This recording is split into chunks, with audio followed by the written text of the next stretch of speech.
Bonjour, je m'appelle Marie-Ève et je suis la maman de Avril, un teckel miniature de 2 ans.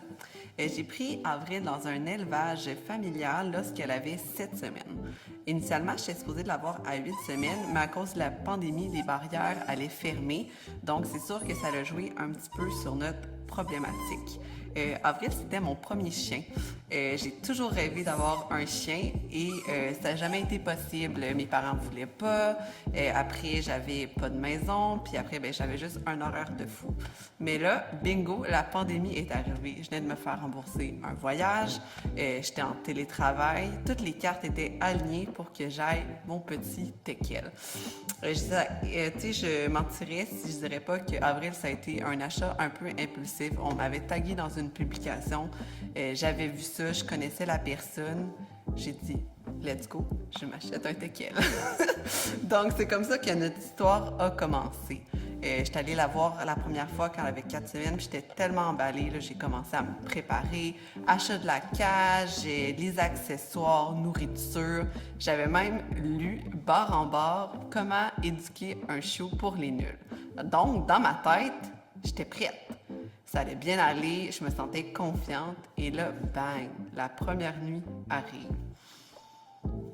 Elle a jappé de 11h30 à 5h30 non-stop. Et quand je dis japper, c'est japper. Puis c'est un teckel, mais ça jappe comme un Doberman.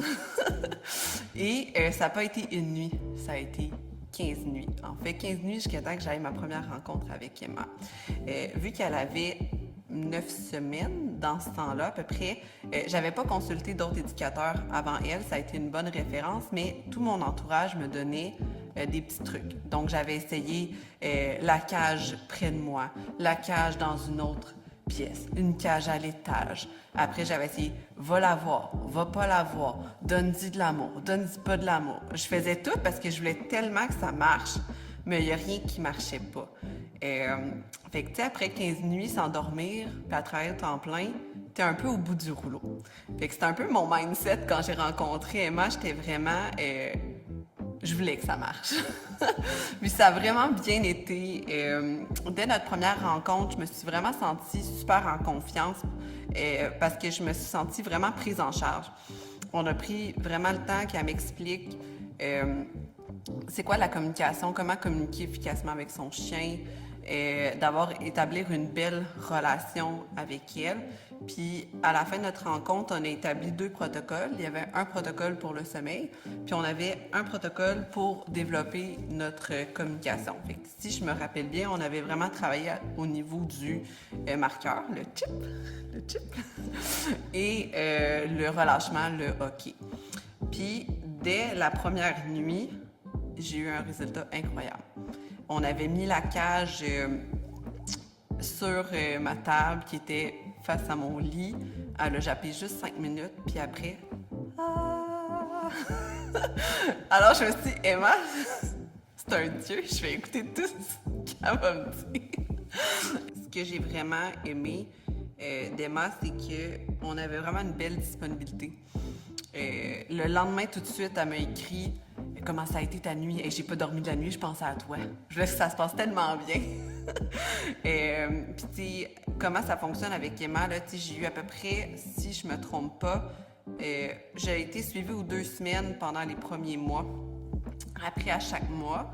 Puis je vois encore Emma là, pas mal à chaque mois ou de façon ponctuelle. Des fois, c'est vraiment plus pour des cours bonbons ou qu'on va travailler sur des tricks ou des choses comme ça. Ou des fois, ça va être vraiment sur une problématique qui est soit nouvelle ou récurrente. Puis en fait, comment ça fonctionne, c'est rendez-vous. Entre les rendez-vous, on doit s'écrire à tous les jours.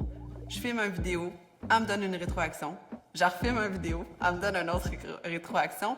Puis pour Avril, c'est vraiment super parce que c'est un chien très intelligent qui apprend très très vite. Fait que les mauvais plis peuvent s'installer très rapidement. Fait qu'avec Emma, on peut travailler ça parce que je l'entraînais à tous les jours, fréquemment. Fait que pour pas que j'aille trop loin dans le mauvais pli, ça me remettait vraiment sur le droit chemin, ce qui était vraiment excellent. Puis, outre les nuits, ben Avril, c'est un chien très anxieux. Alors, je pense qu'il n'y a pas une chose qu'on n'a pas travaillé. La cage, la marche, la propreté, la protection de ressources, Et j'en passe, là. Je me souviens même pas tout ce qu'on a travaillé. Puis à travers tout ça, tu sais, on a vraiment beaucoup travaillé la communication, l'engagement qui a été vraiment un game changer pour nous deux. Puis à travers tout ça, on s'est même développé une passion pour l'entraînement, tellement qu'Avril est stimulé, engagé, c'est vraiment un autre chien. Si je peux parler des résultats que je pensais jamais avoir, tu sais, qui paraît niaiseux, mais pour moi, ça fait toute la différence. Avril, là, elle a une cage chez sa maison. La porte est ouverte, elle y va. Je vais coucher à l'hôtel, en camping, chez mes beaux-parents, j'apporte la cage, elle est toujours bien. Avant, elle jappait non-stop en cage, autant le jour, la nuit. Maintenant, c'est sa maison. Marcher 5 km avec elle, qu'elle soit engagée, qu'elle jappe pas. Quand avant, elle arrêtait aux 30 secondes assis, puis après 20 minutes, j'avais fait une rue. Ça paraît niaiseux, mais pour moi, c'est incroyable. Après, on a eu son certificat de Tricks Expert avant qu'elle ait 1 an, ce qui est quand même assez incroyable, surtout pour un petit chien. Parce que souvent, les gens, ils pensent qu'un chien qui est entraîné, c'est un gros chien, c'est pas un petit équel. Qu'elle ait des relations avec des humains de confiance. Avant, je la faisais garder chez ma mère, puis elle faisait 11 pipis, ma mère, elle courait après, elle n'était pas capable, elle la fuyait.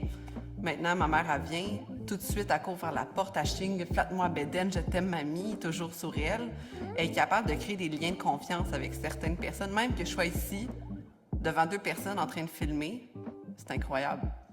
Fait que tous les résultats qu'on a eus, ça a été beaucoup de travail, beaucoup de temps, mais on a tellement été bien guidés tout au long de ce cheminement-là. C'est ça un peu, travailler avec Emma. C'est du temps, l'investissement, puis des résultats. Si je pouvais décrire en 3 mots le service d'Emma, je dirais qualité. Emma, c'est vraiment une personne qui est outillée. Elle a beaucoup de certifications. Elle est toujours en formation continue. Fait que le service qu'on a, c'est vraiment un service de qualité.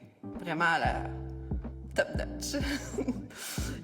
Aussi, on pourrait dire que c'est vraiment une communauté. Je dis ça communauté parce qu'avec tout le travail qu'on a, on est plusieurs clients. On s'écrit, on apprend à se connaître, on se donne des trucs. On se sent vraiment comme dans une grosse famille avec Emma. C'est vraiment super. Puis l'autre chose que je dirais, c'est vraiment le soutien. Avec Emma, là, j'avais parlé, les rendez-vous sont fréquents, on se parle à tous les jours, la prise en charge. Puis ça me prenait vraiment ça. Moi, je suis quelqu'un qui a besoin d'être sécurisé. Je le sais que ça prend ça. Fait que j'étais vraiment reconnaissante. Puis j'invite à tous ceux qui veulent travailler avec Emma, des gens qui sont prêts à travailler, s'investir, et vous allez faire le bon choix. C'est ça que ça prend. C'est une relation donnant-donnant. Emma donne beaucoup, mais nous aussi, il faut qu'on donne beaucoup. Hein? On l'a choisi, puis elle choisit ses clients. Fait que tous ceux qui sont prêts, je leur dis, bienvenue dans notre famille.